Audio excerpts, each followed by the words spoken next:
I want to teach you how to run a corridor through your profile to different numbers of roads connecting each other.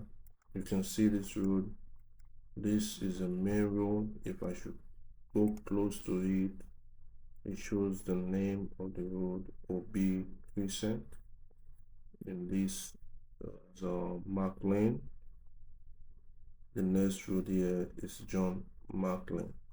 So I want to run the profile to connect the entire the corridor to connect the entire road. Here we'll generate the uh, vertical profiles, horizontal vertical profiles. So I want to leave this a little bit here,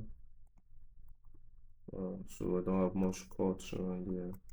And the information has been generated for finish level grade using SIGGRAND and the cut and fill, which shows the difference between finished grade and existing grade. So the profiles for crescent will be crescent and the profile for John Mark. Now I will just run the corridor model. This template of it already created. So I want to run it to link the entire road quickly. I will just go now straight to my corridor, and my first road is the finish topo will be crescent. That is what I want to generate now, and I will link the OB crescent to the finish profile, and the main road is the cross section we want to use and target it to the existing ground.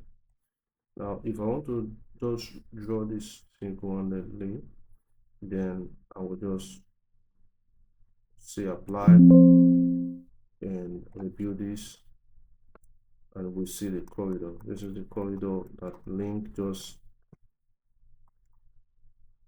the OB road. But I want situation where the corridor will link both this same road and the OB road. So I want to tie them together.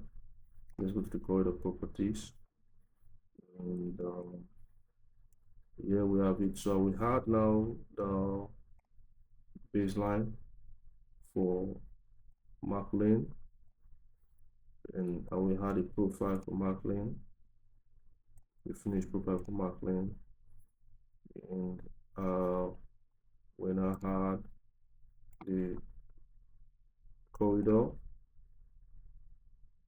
we have the corridor here. Let's set to it. So we will ensure it has the targeting.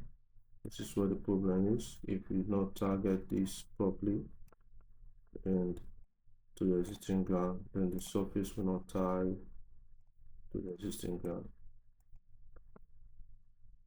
Okay, target surface to existing ground. So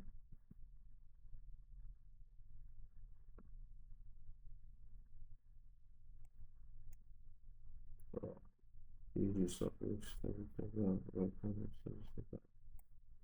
All right, so target it to the existing ground, and let's see what happened to this. Apply it, rebuild. You can see the corridor have joined to this one, so we want to add this to the entire corridor. So you can now take quantity for the entire district. This one we are doing so many road connecting in your project. So let me add the John Mark lane, and as well add this profile for John Mark, and add the base region. This is the corridor. I've added corridor, then target it to, let's go back and bring it down here. Apply the target to the existing ground,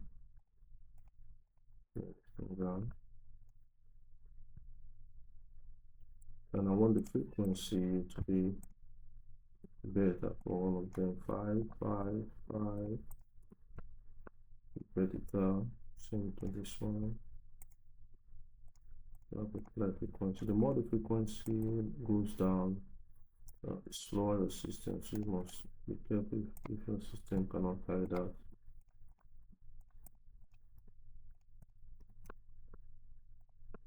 So I'm gonna redo this now.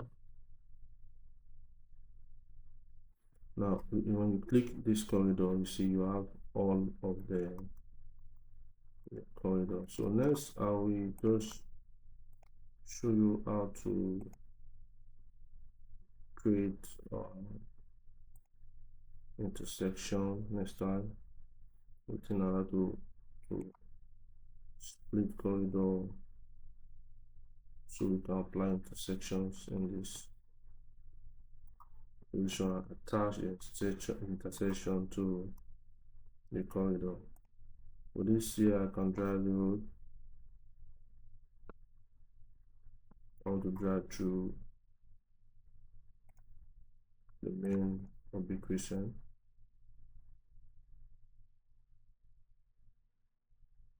This is the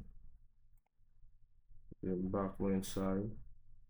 You see it's cut through this side, so the rainwater can easily pass through to the lowest point. Can pass through the lowest point. So I'm driving through the road now. So I'm gonna see how the terrain is reacting to my corridor. If I don't like the corridor, I can change the corridor daylight and make it a slow pass. So maybe apply daylight with the area that need benching, so we can put benching there. So depending on these are the areas that I want to put intersection where it joins these two. Guys, you can see the truth coming.